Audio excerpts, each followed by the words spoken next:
Assalamualaikum warahmatullahi wabarakatuh. Selamat datang kembali di channel Hikmah Misteri. Dan tentunya masih bersama saya Mas Nara. Apa kabar kalian semua? Semoga selalu baik-baik saja, sehat badannya, dilimpahkan rezekinya, dan dihindarkan dari segala mara bahaya. Amin. Di kesempatan kali ini saya akan menceritakan sebuah cerita drama rumah tangga dengan judul Mantanku Jodohku, melanjutkan dari part sebelumnya. Oke, seperti biasa sebelum ke ceritanya, bagi kalian yang belum subscribe channel ini, silahkan bisa subscribe dulu lah. Dan aktifkan lonceng notifikasinya agar kalian tidak ketinggalan cerita menarik dari channel Hikmah Misteri yang akan selalu menggetarkan hati kalian. Dan jangan lupa juga untuk share and like, tentunya agar Mas Nara lebih semangat lagi untuk menghibur kalian. Oke, kalau sudah, terima kasih, and so just try keep up with me.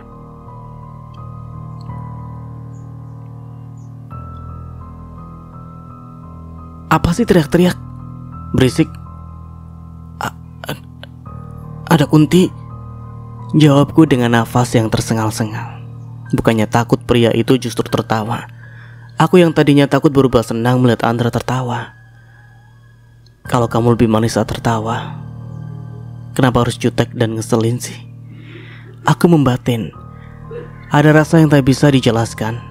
Hati ini seperti merindukan sesuatu, mengingat dan menginginkan apa yang dulu pernah dirasakan. Pria itu berhenti saat dirinya sadar sedang diperhatikan olehku. Lantas ia menggandeng tangan ini tanpa meminta izin. Sementara aku hanya bisa diam pasrah, sibuk menata jantung yang terasa awur-awuran hingga sampai di depan rumah. Kulihat Abah sedang berdiri di luar sambil menelpon. Posisi laki-laki yang mengenakan kaos putih oblong itu membelakangi kami. Beliau tak sadar dengan keberadaanku dan Andra.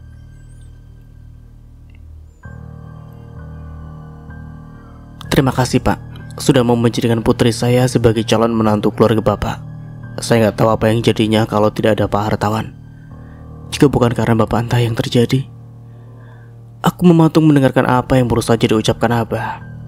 Pikiran ini seketika blank. Entah apa yang sedang terjadi pada Abah ya. Mungkinkah perjodohan ini memang ada maksud tersembunyi? Abah menutup teleponnya setelah beberapa saat aku masih berdiri dan mendengarkan semua pembicaraannya sedari tadi. Hatiku merasa sakit karena sosok pria yang paling aku cintai lebih dari diriku sendiri tega menyembunyikan hal besar. Memang aku belum tahu kepastiannya, namun malam ini setelah mendengar percakapan Abah, aku bisa menyimpulkan bahwa ada sesuatu yang sedang beliau sembunyikan terkait rencana perjodohanku dan Andra. Abah menoleh ke belakang, lalu terkejut mendapati diriku dan Andra berdiri tak jauh darinya. Fanya, nah Andra, sejak kapan kalian di sini? Tanyanya seraya menghampiri kami. Aku melempar senyum. Kami lantas meraih tangan Abah dan mencium punggung tangannya. Terima kasih ya, anak Andra, sudah repot-repot nganterin anak perawan Abah. Ungkap Abah tidak senang. Sama-sama, Bah. Ngomong-ngomong, naik apa kalian? Kok mobilnya nggak ada? Abah celingukan mencari mobil Andra yang ditinggal pemiliknya di tepi jalan tadi. Naik mobil, Bah, tapi mogok. Jadi saya tinggal di jalan. Nanti biar asisten pribadi Papa yang ngurus. Jelasnya terdengar santun.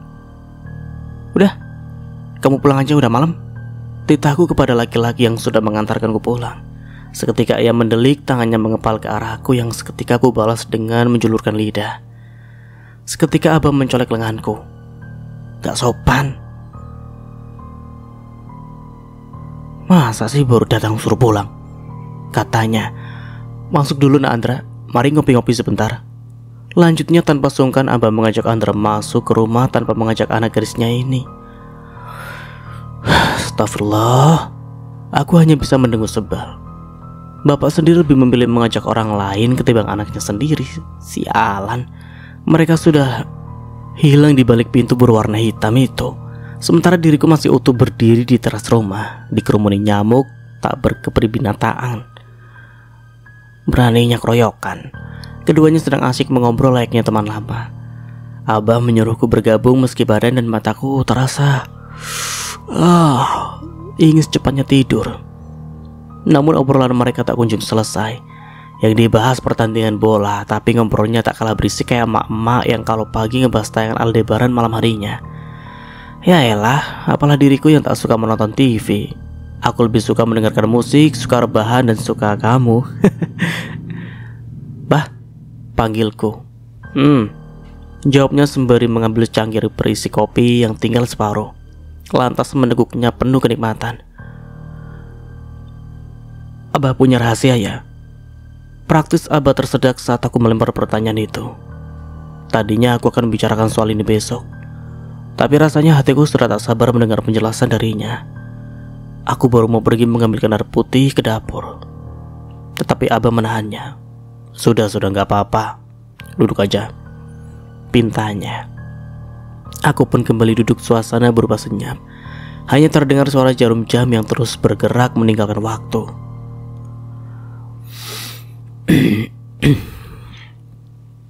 Abah sudah menduga. Pasti tadi kamu mendengar pembicaraan Abah dan Pak Hartawan kan? Ucap Abah terjeda, aku masih menunggu kelanjutan dari penjelasannya. Kamu ingat waktu Uwa Amin datang ke sini beberapa bulan yang lalu? Aku mencoba mengingatnya, kemudian mengangguk saat aku mengingat Uwa Amin datang sambil menangis dulu. Beliau butuh dana banyak, entah buat apa. Saat itu Abah pun gak pegang banyak uang. Terpaksa abang pinjami sertifikat rumah. Ternyata beberapa hari yang lalu petugas banknya datang buat menagih uang yang dipinjam Uwa sebesar 150 juta. Kalau tidak dibayar, rumah ini yang akan jadi jaminan. Abah menghela nafas berat. Ada kesedihan dan penyesalan di raut wajahnya yang sudah menua. Abah tak bisa melihat orang lain kesusahan. Sebisa mungkin beliau akan membantu, sekalipun nyawa taruhannya. Terlebih yang sedang kesusahan itu saudara kandung sendiri. Namun kebaikannya itu kerap kali dimanfaatkan oleh orang-orang tak bertanggung jawab. Bila orang lain yang sudah memanfaatkannya itu masih bisa dimaklumi, ini saudara sendiri bisa berbuat hal demikian. Wah, Amin memang tak pernah bersikap baik pada kami. Ia hanya akan datang saat butuh saja. Giliran sudah ditolongin tak pernah punya rasa terima kasih. Malah dia selalu merugikan adiknya sendiri. Aku mengelus lengan Abah, berusaha menenangkannya. Abah sudah hubungin Uwa? Sudah, tapi tidak bisa dihubungi. Rumahnya pun kosong, entah kemana beliau pergi. Jelasnya terdengar palau. Lalu apa hubungannya dengan perjodohanku, Bah? Tanyaku lagi. Kulihat Andra hanya sibuk dengan ponselnya. Entah apa yang sedang pria itu lakukan sedari tadi. Apa dia tak sedikit pun merasa kasihan dengan orang tua yang sedang curhat ya? Dasar gak ada akhlak. Abah mulai menjelaskan terkait masalah perjodohan yang berhubungan dengan masalah Uwa Amin. Pak Hartawan datang tepat saat petugas bank datang. Dari situlah semua dimulai.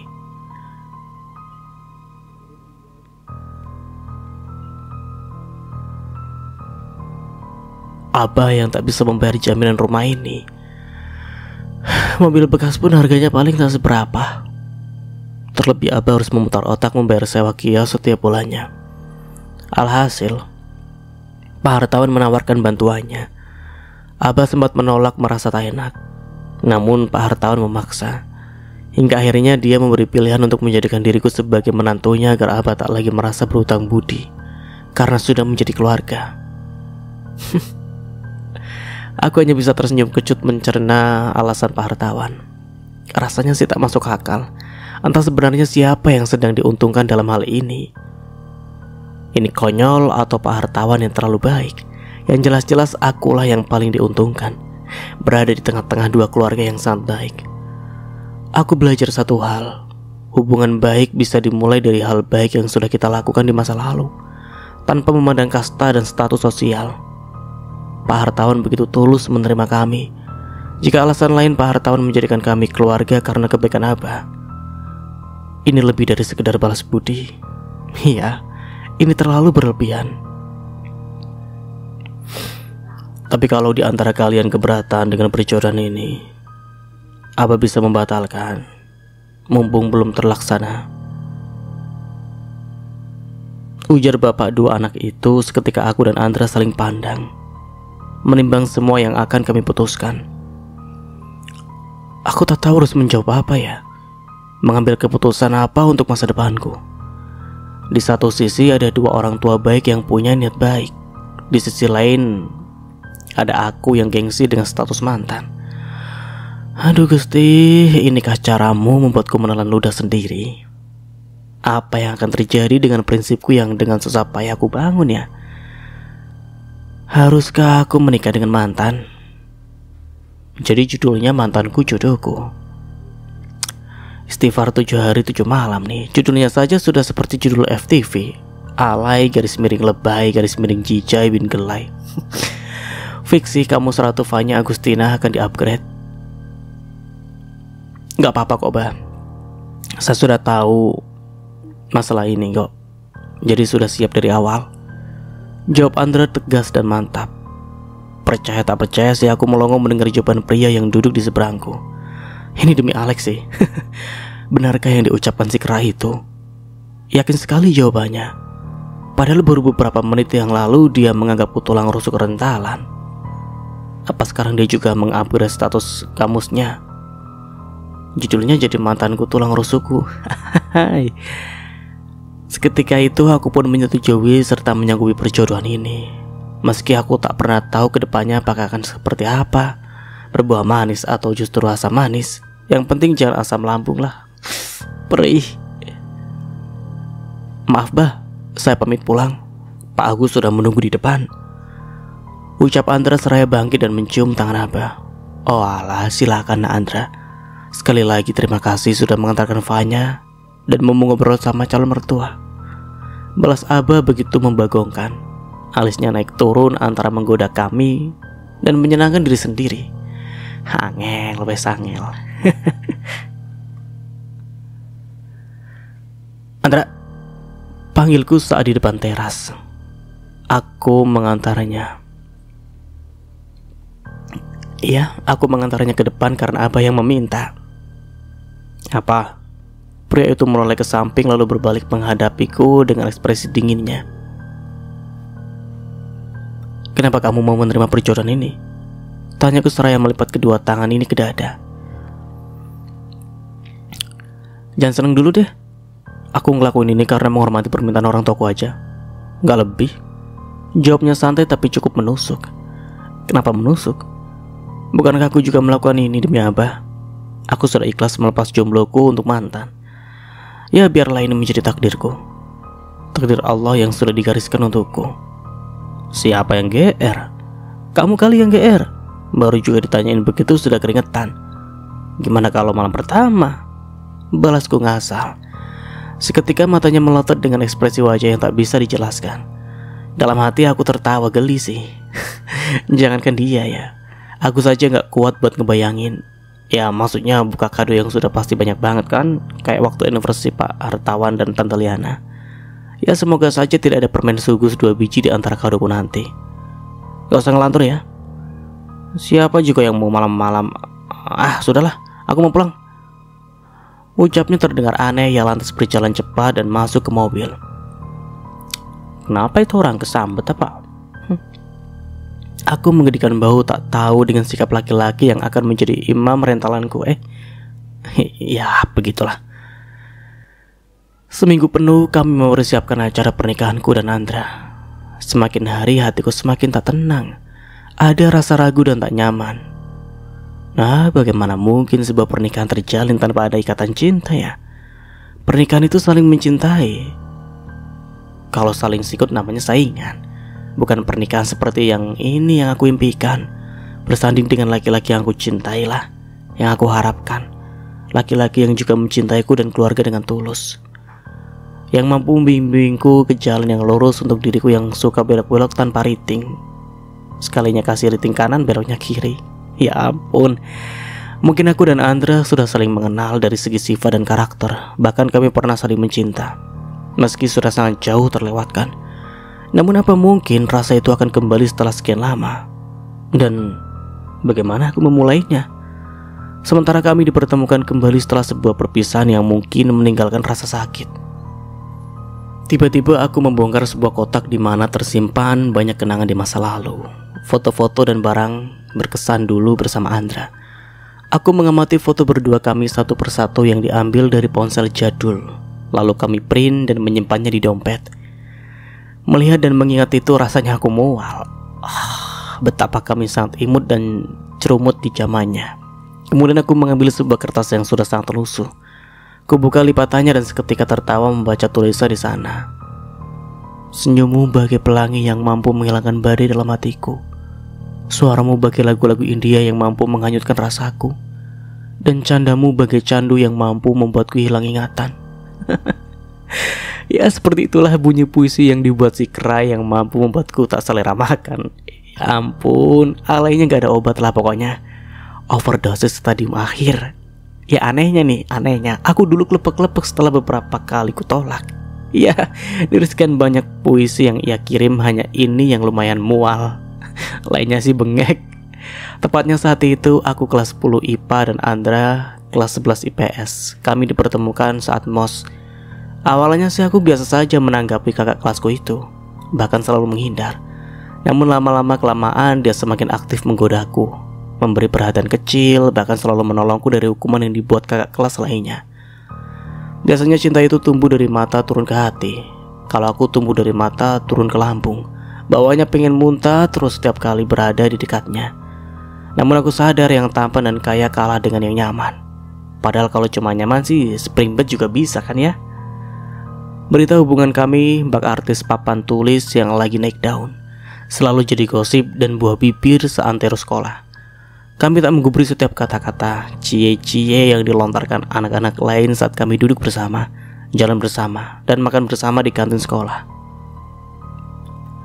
Makan bakso semangkuk berdua, es tehnya segelas berdua. Ya bukan karena romantis, tapi memang uang saku kami tipis. Suap-suapan ngelapin keringat karena kepedesan dan colek-colekan sambal. Aduh, sekali. Pulang sekolah telat, alasannya belajar kelompok padahal nongkrong di lapangan bola. Liatin rumput bergoyang sambil makan cilok sama ticus.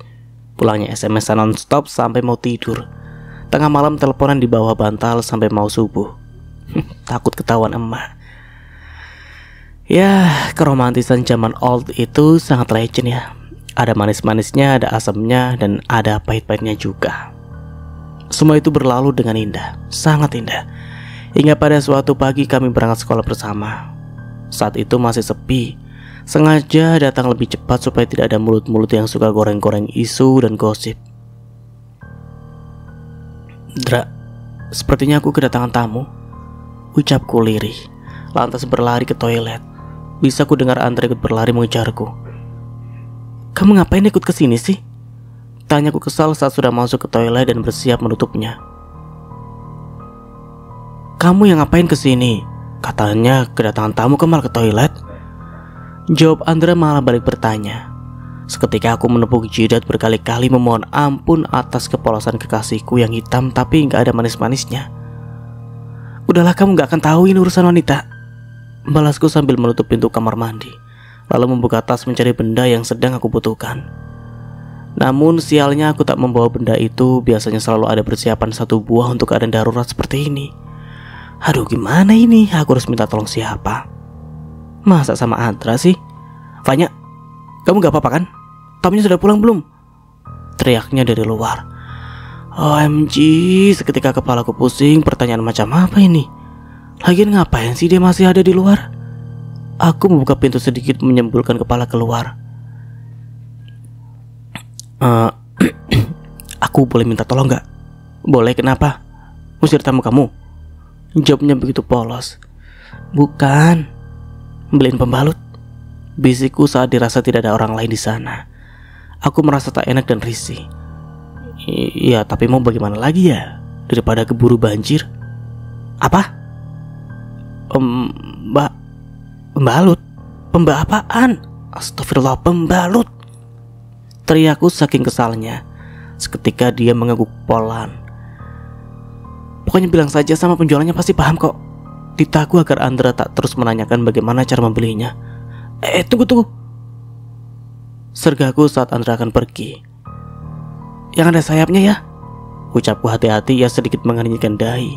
mencerna benda apa yang mempunyai sayap. Ia mengangguk lalu pergi meninggalkan aku di dalam toilet seorang diri. Beberapa menit kemudian Andra kembali membawa benda yang aku maksud. Seketika sujud syukur kepada Allah telah mengirimkan pacar yang sangat bisa diandalkan. Namun setelah aku keluar toilet dan menuju kelas, tatapan anak-anak lain mulai tak enak. Bisik-bisikannya lebih panas dari horor ketimbang biasanya. Cie, yang dibeliin pembalut, ucap seorang anak cowok dari kelas 12 yang seketika disambut sorakan anak lain. Mati aku. Saat itulah aku tahu jika semua anak tahu Andra membelikan aku pembalut. Ya Allah, mau ditaruh di mana muka aku? Malunya sampai ke ubun-ubun. Aku berlari tanpa mempedulikan sorakan mereka. Hingga sampai masuk kelas pun semua temanku menanyai itu. Entah apa yang Andra lakukan sama anak-anak satu sekolah tahu hal ini. Bahkan saat pelajaran pun pikiranku tak bisa konsentrasi memikirkan hal memalukan ini. Fanya, bisa jawab pertanyaan saya? Tiba-tiba suara Pak Heru membuyarkan lamunanku. Bisa Pak? Aku tergagap menjawab guru biologi yang entah sedari tadi membahas tentang apa. Binatang apa yang memiliki sayap tapi tidak bisa terbang? Pembalut Pak. Seketika Pak Heru sesak nafas. Entah apa yang kupikirkan, hingga tanpa rem mulutku menjawab benda ajaib milik wanita itu. Seketika semua anak menertawakan diriku. Habis sudah harga diriku diikutin satu semester. Ayo jawab. Kenapa semua anak-anak tahu kamu belikan aku pembalut? Tanyaku kesal pada cowok berkulit hitam itu. Dia sedari tadi hanya menunduk takut-takut. Maafan, aku buru-buru jadi kesandung dan pembalutnya jatuh menggelinding. Ya, anak-anak jadi pada tahu, jawabnya lirih. Seketika itu aku memutuskan dia secara sepihak. Meski dia bilang gak bisa hidup tanpa diriku. Nyatanya bullshit. Buktinya sampai sekarang masih hidup. Mana jadi cakep dan tajir lagi. Tak terasa waktu berlalu begitu cepat. Setelah seminggu lebih berjibaku dengan segala persiapan yang menguras pikiran, tenaga dan juga dompet, kini hari bahagia itu pun telah tiba. Suasana sore ini terasa melambat. Degup jantung mengiringi detik demi detik waktu yang tengah dinanti kami semua. Hari ini adalah hari di mana aku melepaskan semua egoku, keinginanku dan semua yang ada dalam setiap mimpiku. Bukan untuk menghapusnya, melainkan mengganti semua itu dengan keikhlasan. Apapun yang akan terjadi ke depannya adalah warna-warni dalam takdirku dan semuanya harus dihadapi dengan sukacita. Andai aku masih bekerja, tentu aku bisa membantu Abah mengatasi masalah tanpa harus melewati ini semua. Ya, aku baru saja resign dari pekerjaan lamaku di sebuah perusahaan swasta yang bergerak di bidang kosmetik. Karena suatu alasan tertentu aku lebih memilih keluar ketimbang terus makan hati setiap hari. Namun aku masih bersyukur, jalan yang aku ambil lebih dari cukup. Kami dipertemukan orang yang sangat baik untuk mengatasi masalah ini, meski harus menikahi mantan. Aku mematut diri di depan cermin memandangi wajahku yang tampak berbeda. Bahkan aku tak mengenali diriku sendiri. Mataku tampak membesar dan indah karena memakai softline berwarna abu-abu. Tak lupa bulu mata anti badai Baksyari ini menempel indah di kelopak mataku. Serta tatanan rambut yang disanggul dengan hiasan kepala khas pengantin Jawa membuatku terlihat semakin cantik. Riasan pengantin ini sungguh sempurna dan berkesan untuk momen spesial ini. Berada di tempat yang berbeda, lelaki yang mengenakan pakaian adat Jawa modern berwarna putih menjabat tangan Abah. Lalu ia mengucap akad pernikahan dengan sekali tarikan nafas. Sah, saut dua orang saksi saat penghulu mengajukan pertanyaan. Tanpa sadar air mataku menetes, menimbulkan rasa yang tak pernah aku rasakan sebelumnya dalam hidup ini. Riuh doa terdengar dari ribuan para tamu undangan yang hadir dan menyaksikan akad nikah malam ini. Ternyata seharu ini menghadapi sebuah pernikahan. Sangat sakral dan tak bisa dilakukan untuk main-main. Ya, aku harus menjalani pernikahan ini karena Allah. Meski nanti prakteknya berbeda, tergantung nakodanya. Emak yang mungkin melihatku mengusap air mata dengan cepat menenangkan diri dengan mengusap punggungku lembut. Ia memberiku kecupan penuh kasih sayang lalu memeluk tubuhku. Pria yang kini sudah menjadi suamiku itu berdiri gagah mengenakan pakaian berwarna putih senada dengan warna kebayaku. Aku menghampirinya dituntun emak dan ibu mertua. Dengan ekspresi wajah dinginnya, tangan Andra bergerak memegangi kursi untuk diriku duduk di sebelahnya. Setelah membubuhkan tanda tangan pada buku nikah, kemudian kami saling mengalungkan kalung bunga melati, disusul saling bertukar cincin. "Salim Van, sama suamimu," titah emak. Dengan cepat Andra menggerakkan tangannya dan memberiku kesempatan untuk meraih dan menyelaminya. Entah kenapa air mataku kembali menetes.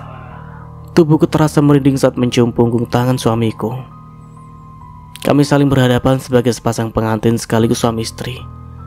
Di sela-sela hikmatnya acara ini, ingin rasanya aku menertawai diriku sendiri, menertawai takdirku yang sangat lucu ini. Bisa-bisanya ya nikah sama mantan yang kuputuskan gara-gara pembalut bersayap. Astagfirullah. "Sun atuh, Sun," ucap emak sembari menyolek lengan Andra. "Apaan sih, Mak?" protesku. "Lah kenapa? Kalian kan sudah halal, ya kan Bu?" Jawab emak meminta persetujuan ibu mertua. Alisnya naik turun sengaja menggoda. Seketika ibu mertua mengangguk senang, seakan mengonfirmasi persetujuannya. Melihat kelakuan para wanita hebat kami, aku dan Andra saling pandang. Antara malu dan gengsi, aku menunduk menyembunyikan pipi yang terasa panas. 1 detik, 2 detik, 3 detik. Cup. Aduh. Tanpa aba-aba keningku terasa hangat bersentuhan dengan bibir pria di depanku. Bagai tersengat listrik tegangan tinggi, tubuhku mematung, menerima sebuah sentuhan lembut yang mampu membuat terasa melayang. Bersama itu sorakan para tamu terdengar riuh dan gembira melihat Raja Soang menyosor Ratu Soangnya. Fiksi. Aku dan Andra dipersatukan untuk selalu disorakin. Singgahsana pengantin ini mulai diantri oleh tamu undangan untuk pengambilan gambar dan bersalaman dengan kedua mempelai bak raja dan ratu, Raja Kera dan Raja Kuto. "Selamat ya Van, semoga bahagia," ucap laki-laki berambut pirang itu memberi selamat padaku. Namanya Ical, salah satu mantan yang kuundang. "Makasih Ical," jawabku seraya membalas uluran tangannya. "Yoi, jadi kamu benar-benar sudah tobat jadi playgirl," balas pria itu meledek. Seketika Andra melirik ke arahku dengan ekspresi menakutkan. Iya, sudah tobatlah, harus jadi istri soleha sekarang," jawabku tergagap lalu melempar senyum pada pria di sebelahku yang sedang mengawasi gerak-gerik kami. Astagfirullah, bahaya ini kalau semua mantanku berkumpul. Bisa-bisa acara pernikahanku bubar gara-gara reuni mantan. "Oh, bagus deh. Oh ya, boleh dong aku memelukmu untuk yang terakhir kalinya?" tanya pria itu lagi dengan wajah mengibah. "Tentu saja boleh," jawabku cepat. Ya ampun, apa yang kukatakan, main boleh-boleh saja. Kulihat Andra semakin horor wajahnya membuatku ketakutan setengah kilo. Tapi kan akan diwakilkan oleh suamiku. "Silakan sayang." Aduh, aku pun belepotan. Lanjutku seraya mempersilakan Andra yang seketika membelalakan mata. Pun dengan Ical. Akhirnya mereka tidak jadi berpelukan. Takut dikira belok. "Fanny, aku kira kamu gak akan menikah sebelum aku menikah duluan." Kali ini pria bertubuh sedikit kurus tinggi menatapku lekat. Setelah beberapa saat Ical pergi, aku menggigit bibir bawah pelan, merasakan aura panas yang luar biasa dari arah Andra. Benar, ia sedang kemanasan. Kipasnya mati. "Kenapa?" tanyaku ragu-ragu pada Bayu. "Kan kamu tahu sendiri kalau aku masih belum move on dari kamu," jawabnya begitu mengerikan. Oh my god, ini mantannya ngeselin banget deh. Pingin pernikahanku batal sebelum malam pertama apa? Kampret. "Maaf Bay, aku sudah ada yang punya. Mending kamu cari yang lain yang lebih cantik dan lebih playgirl dari aku," jawabku dengan santai. Tapi cukup menekan seketika Bayu pun lari sambil menangis. Ya, setelah beberapa saat kami bersalaman dengan para tamu, akhirnya ada jeda untuk waktu beristirahat sebelum melanjutkan sesi bersalaman dan berfoto. "Kamu ngundang semua mantan kamu?" ucap Andra berbisik. Aku menautkan alis sembari menatapnya sekilas. Iya, udah lama kami gak ketemu. Jadi kuundang aja. Tenang aja, mereka hanya masa lalu yang tak akan bisa diulang. Karena aku sudah punya masa depan, balasku dengan santai. Andra mengerenyahkan dahi lalu menggelengkan kepalanya. Masa lalu? Alasan? Aku mencepik. Terserah. Aku juga masa lalumu. Buktinya bisa diulang. Balasnya sekilas menatapku. Lalu pandangannya kembali fokus ke arah para tamu undangan. Seketika aku terkekeh geli melihat tingkah laku lelaki yang baru beberapa jam menjadi suamiku. Ya kali aku mengulang 13 mantanku juga. 13? Jawab Andra kaget. Ia sampai bangun dari tempat duduk kami. Aku hanya mengangguk lalu bertepuk tangan sampai 3 kali. Muncul 13 pria tampan memakai kaos bertuliskan reuni mantan yang sengaja aku persiapkan untuk mereka sebagai kenang-kenangan. Karena mantan tetaplah manusia. Orang yang telah membuatku menjadi mantan juga. Aku jongkok sambil gigit baju di pojok kamar hotel yang sengaja dipesan untuk kami selaku pengantin baru. Bagi murid yang kena hukuman karena tidak mengerjakan PR. Sedari tadi Andra terus merutuki diriku. Seakan semua kesalahan akulah penyebabnya. Resepsi pernikahan kami terpaksa bubar sebelum waktunya. Gara-gara ke-13 mantanku minta foto bersama di panggung pelaminan. Yang menyakitkan adalah Andra yang disuruh mengambil gambarnya. Salahku di mana? Salah sendiri nurut. Shh. Aku memanggil laki-laki yang tengah mengeluarkan beberapa barangnya dari sebuah koper kecil. Apa? Sautnya terdengar jutek. Dia masih fokus dengan aktivitasnya. Sampai kapan aku jongkok di sini? Kakiku kesemutan. Tanyaku dengan nada memelas. Sampai besok? Balas lelaki itu tanpa menoleh ke arah istrinya bak barang yang tidak berguna. Keterlaluan. Ih, tega banget. Kamu mau aku mati jongkok di malam pertama pernikahan kita? Ia baru berbalik dan menuju kamar mandi. Seketika berhenti dan kembali menghadapku. Kamu sendiri sudah bikin mama hampir jantungan gara-gara lihat mantan-mantanmu yang pada rusuh di acara kita kan? Ucapnya kesal yang menatapku lekat. Seolah kesalahanku tak bisa dimaafkan.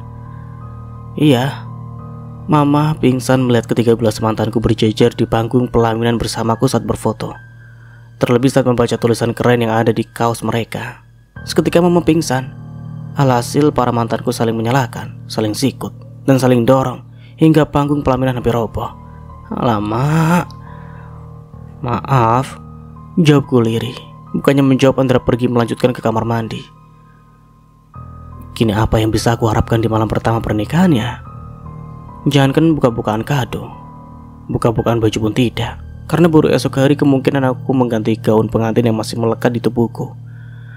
Aku membuka ponsel yang sedari tadi berbunyi, rupanya puluhan chatback menghiasi notifikasi di ponselku. Grup alumni mantan baru beberapa hari yang lalu aku buat demi memudahkan untuk komunikasi mereka agar bisa datang ke acaraku dengan kompak. Meski hasilnya tak seindah yang dibayangkan. Ambiar. Rio, apa kabar ya mertua Sivanya? Gilang, iya kasihan gak tega gue. Adi, gue malah gak tega sama Sivanya. Bisa-bisa dia dipecat jadi mantu di malam pertamanya. Dani, iya tapi gak apa-apa sih kalau Vanya dipecat jadi mantu. Ibu gue siap gantiin dia jadi mertuanya kok. Fahmi, enak aja. Gue juga mau. Bayu, ya elah gue juga mau kali. Ada bengek, capek-capek manjat buat baca pesan. Aku pikir mereka bakal perhatian atau prihatin. Ternyata ngedoain aku dipecat jadi menantu. Mana pada rebutan status janda aku lagi. Tanpa permisi dan basa-basi aku keluar dari grup. Aduh Gusti, seperti inikah malam pernikahanku. Menikah dengan mantan, dihadiri para mantan, direcokin pula. Seketika aku menyesal mengundang mereka. Memang benar sih, penyesalan itu datang belakangan. Kalau datangnya terlambat namanya susulan. Vanya bangun. Aku terlonjak saat Andra membangunkan diriku yang masih tidur dengan posisi duduk di pojokan kamar. Saking tak kuatnya jongkok, aku pun tidur sambil dudukkan semalam. Astagfirullah, punya suami gak ada perasaannya sama sekali. Istrinya tidur di pojokan, bukannya dipindahin ke tempat tidur kek, di sofa kek, atau di kolongnya juga gak apa-apa. Ini malah dibiarkan. Masih kalah beruntung sama kucing piaraan tetanggaku yang selalu tidur di kasur bareng majikannya. Malang sekali nasibku ya Allah. Aku bangkit sambil mengerutkan bibir ini. Kesal sekali dengan manusia kera itu. Untung suami. Kalau bukan sudah tak bawa ke warung angkringan tuh, tukar sama nasi kucing. Ih. Gak usah cemberut gitu. Cepet mandi dan siap-siap. Kita pulang sekarang, ujar pria yang mengenakan hoodie berwarna hitam itu. Tangannya sibuk mengenakan jam tangan. Pulang? Cepet banget. Aku aja belum ngerasain tidur di spring bed hotel, malah ngajakin pulang, protesku. Di rumah juga ada spring bed, gak kalampuk. Cepetan sana siap-siap. Gak mau ah, sayang banget tau. Ini kan di booking buat 2 malam, masa baru semalam udah pulang? Tolakku sambil memegangi pinggang yang terasa nyeri. Bahkan kakiku terasa kram. Aku khawatir sama mama, mau cek keadaannya. Kalau kamu gak mau pulang ya udah terserah. Iya, aku siap-siap dulu. Saatku saat ia bersiap-siap pergi, aku berlari pelan menuju kamar mandi dan memegangi pinggang yang seakan mau patah. Tidak ada obrolan selama perjalanan hingga sampai ke rumah keluarga baruku. Dari dalam mobil aku melihat kedua mertuaku tengah duduk di sebuah kursi besi yang cukup panjang depan teras. Sembari bergurau dengan cucunya yang sedang digendong, Mbak Mita, istri Mas Abim, kakak dari suamiku itu juga ada di sana, menambah kehangatan dan suasana harmonis. Aku tersenyum dan terenyuh melihat pemandangan itu. Harta dan kekuasaan tak lebih berharga dari sebuah keluarga yang saling melengkapi. Kini aku pulang datang untuk melengkapi keharmonisan mereka. Semoga Allah meridhoi. Loh, pengantin baru kau udah pulang aja? Tanya Mas Abim menyambut adik dan iparnya. Langkah Andra lebih cepat dibanding diriku yang sedang sakit pinggang gara-gara semalaman tidur sambil duduk. Tidak ada jawaban dari Andra. Ia hanya menyalami mereka satu persatu yang terlihat senang menyambut kami. Kemudian disusul denganku, mencium punggung tangan mereka seraya tersenyum.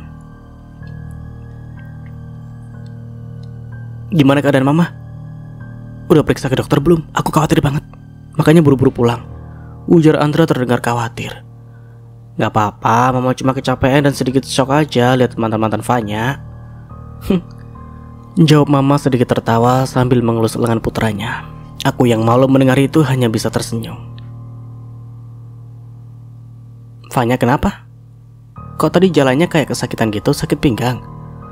Tanya Mbak Mita terlihat khawatir. Namun gelagatnya berubah saat melihat ibu mertua mengedipkan matanya berkali-kali macam orang cacingan. Iya mbak, gara-gara Andra nih, jawabku kesal ketika Andra mendelik tajam, seolah ingin memakanku bulat-bulat jika sampai menceritakan keadaan semalam. Ya itu hukuman buat kamu, karena sudah bikin mama beri jantungan. Balasnya tak kalah kesal, aku memutar bola malas mataku. Entah apa yang lucu, hingga mereka semua terkekeh mendengar jawaban kami. Ya ampun, segitunya anak mama pengen cepet-cepet kasih cucu buat mama sampai hukumannya bikin Fanya sakit pinggang. Ucap mama terdengar menggoda, disusul tawa renyah dari Mbak Mita dan suaminya. Seketika aku dan Andra melotot. Hei buset, baru juga 1 malam sekamar sama si Kera, ibu mertua sudah mikirin cucu. Bora-bora bikin cucu, tidur saja sambil duduk. Gimana cara bikinnya? Emang nongkrong sendiri semalaman di pojokan bisa jadi cucu? Tanya Andra begitu polos, sontak membuat kami terbahak. Sudah-sudah jangan digodain terus dong, kasihan mereka. Kali ini papa mertua buka suara menengahi obrolan ngaco ini. Maaf ya ma, gara-gara aku ngundang mantan mama jadi pingsan. Ucapku merasa bersalah. Gak apa-apa nak, masih bagus punya mantan. Daripada Andra gak ada. Ada sih, satu waktu SMA. Mantan terindah sepertinya. Goda mama pada pria yang tengah mengajak ponakannya bergurau. Punya satu mantan waktu SMA. Apa itu aku? Oh my god, ternyata Andra gak punya mantan lagi setelah pacaran sama aku. Dalam hati aku tertawa geli, apalagi saat melihat ekspresi wajah si Kera yang terlihat gugup. Oh ya, siapa namanya mah?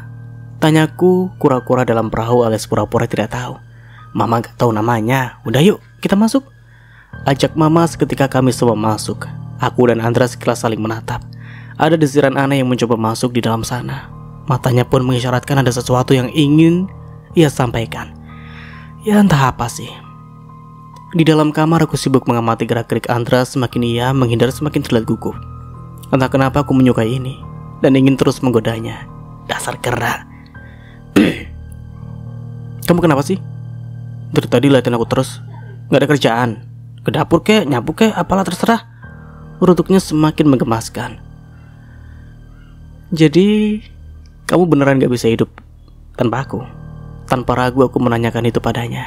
Rasain sekalian saja dikebet-kebit. Apaan sih? Gak jelas banget. Kalau aku mati sekarang, kamu mau nikah sama siapa? Setan? Ya mungkin jiwamu masih hidup, tapi hatimu sudah mati mungkin. Balasku santai lalu tertawa puas sehingga sesuatu terasa menutupi mulut ini. Andra berlalu setelah menyumpal mulutku dengan sandal. Sial. Dan sampai di sini dulu ceritanya. Nantikan kelanjutan ceritanya di part berikutnya. Dari saya mohon maaf bila ada salah kata atau dalam penyampaian cerita. Akhir kata, wassalamualaikum warahmatullahi wabarakatuh. Sampai jumpa di video berikutnya and see you. Bye bye.